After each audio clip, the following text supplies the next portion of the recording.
Hey guys, welcome back to my channel. నేను ఈరోజైతే కట్టె పొంగల్ చేసేసుకుంటున్నాను. దాంట్లో కావాల్సిన ఇంగ్రీడియంట్స్ అన్ని ఒక లుక్ వేయండి.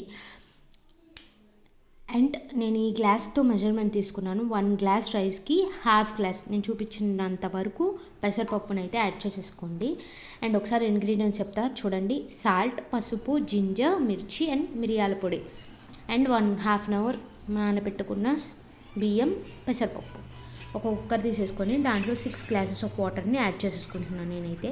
ఎందుకంటే 1.5కి 1.5 వేసి 3 గ్లాసెసే మనం వేసేది నార్మల్గా అయితే. నేనైతే 6 వేస్తున్నాను. ఒకసారి ఇలా ట్రై చేయండి, ఎలా ఉందో నాకు చెప్పండి. ఆ టెక్స్చర్ చాలా బాగుండిద్ది గాయస్, ఒకసారి ట్రై చేయండి.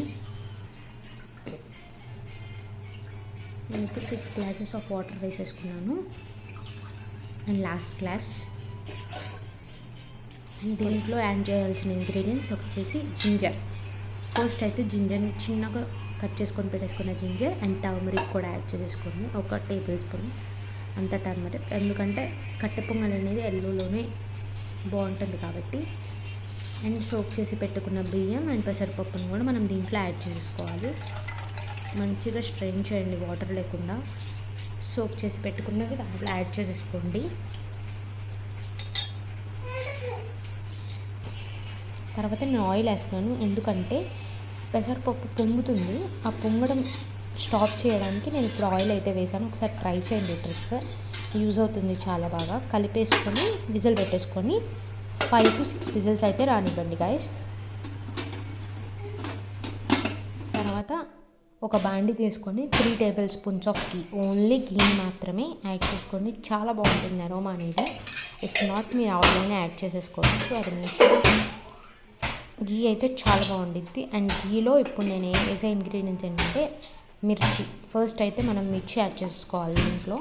తర్వాత కరివేపాకు కూడా యాడ్ చేసేసుకోవాలి. అది మంచిగా ఫ్రై అయిపోయిన తర్వాత పెప్పర్ పౌడర్ని కూడా మనం యాడ్ చేసుకోవాలి. అండ్ కలుపుకొని మంచిగా వేగిన తర్వాత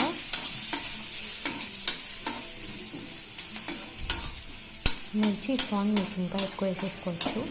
నేను పెప్పర్ని మిర్చిని బ్యాలెన్స్ చేస్తూ వేస్తాను. నేను చూడండి, ఇందాక మనం కుక్ చేసుకున్న రైస్ అంతా మంచిగా మెత్తగా ఉడికిపోయింది.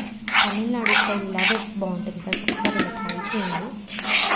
మంచిగా కలిపేసుకున్న తర్వాత దీంట్లోకి మనం యాడ్ చేయాల్సిన ఇంగ్రీడియంట్స్ వచ్చేసి సాల్ట్. ఫస్ట్ అయితే సాల్ట్ యాడ్ చేసేసుకోండి. యాడ్ చేసుకొని మంచిగా కలిపేసుకోండి.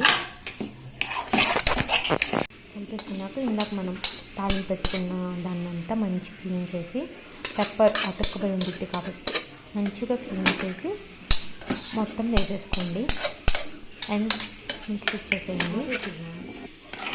అంతే గాయస్. కొత్తిమీర ఉంటే కొత్తిమీర కూడా వేసేసుకోండి. నేనైతే కొత్తిమీర ఇష్టపడాను దీంట్లో. అంతే గాయస్, రెడీ. ఇప్పుడు కట్టె పొంగల్ ఒకసారి ట్రై చేసి నాకు కామెంట్ సెక్షన్లో ఎలా ఉందో చెప్పేయండి. Bye guys.